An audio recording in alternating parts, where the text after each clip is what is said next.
కథ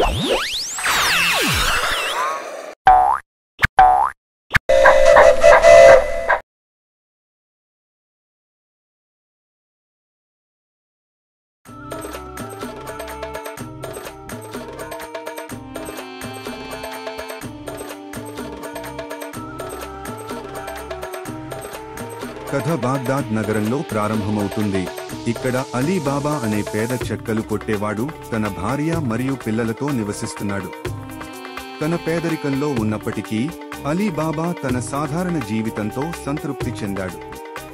ఒకరోజు అలీబాబా అడవిలో పనిచేస్తున్నప్పుడు దొంగల గుంపుపై పొరపాటు పడ్డాడు. చెట్ల మధ్య దాగి నిధితో నిండిన గుహ ప్రవేశాన్ని బహిర్గతం చేయడానికి ఓపెన్ సెసేమ్ అనే మాంత్రిక పదబంధాన్ని ఉచ్చరించే భయంకరమైన కాసిం అనేవారి నాయకుడిని అతను చూశాడు. అలీబాబా మాటలు కంఠస్థం చేసి గుహలోకి దొంగలు ప్రవేశించి బయటకు వస్తున్నప్పుడు చూస్తున్నారు.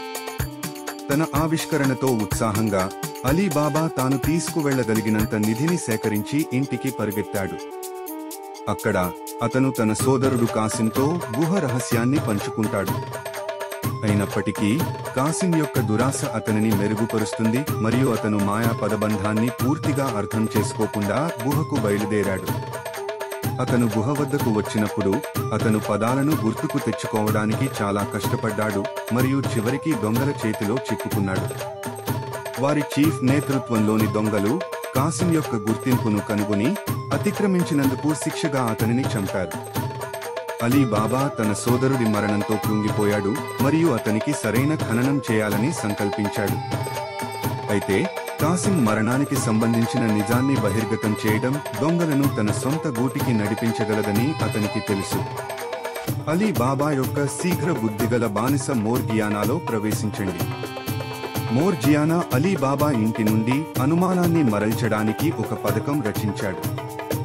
ఆమె తెలివిగా అదృష్టాన్ని చెప్పే వ్యక్తిగా మారువేషంలో ఉంది మరియు పట్టణంలో ఒక ధనిక వ్యాపారి ఆకస్మిక మరణం గురించి పుకార్లు వ్యాప్తి చేస్తుంది. దొంగలు తమ రహస్యాన్ని ఎవరో కనుగొన్నారని నమ్మి మోర్జియానా యొక్క ఉపాయంలో పడి సువాసన నుండి విసిరివేయబడ్డారు. ఇంతలో దొంగల చీఫ్ ఎక్కువగా మతిస్థిమితం లేనివాడు మరియు కాసిం మరణం చుట్టూ ఉన్న పరిస్థితులను పరిశోధించమని అతని వ్యక్తులను ఆదేశిస్తాడు. నిజాన్ని వెలికి తీసేందుకు అతను అలీబాబా పట్టణానికి చమురు వ్యాపారిగా మారువేషంలో ఒక మోసగాడిని పంపుతాడు. అయినప్పటికీ మోర్గియానా మోసాన్ని చూసింది మరియు విషయాలను తన చేతుల్లోకి తీసుకుంటుంది. ఆమె మోసగాడిని చంపి అలీబాబా ప్రమేయం గురించి దొంగలకు తెలియకుండా చూస్తుంది. దొంగల ముప్పు తాత్కాలికంగా తప్పించుకోవడంతో అలీబాబా మరియు మోర్జియానా తమ కోసం నిధిని భద్రపరుచుకునే పనిలో పడ్డారు. వారు దోపిడిని వారి ఇంటికి జాగ్రత్తగా రవాణా చేస్తారు మరియు అనుమానం రాకుండా దొంగిలించబడిన వస్తువులను లాండర్ చేయడానికి ఒక ప్రణాళికను రూపొందించారు. చివరికి అలీబాబా ధనవంతుడు మరియు గౌరవనీయమైన వ్యక్తి అవుతాడు. అతని వనరు మరియు మోర్గియానా యొక్క చాకచక్యానికి ధన్యవాదాలు. విధేయత, తెలివి, ప్రమాదం ఎదురైనప్పుడు త్వరగా ఆలోచించడం వంటి వాటి ప్రాముఖ్యతను ఈ కథ హైలైట్ చేస్తుంది.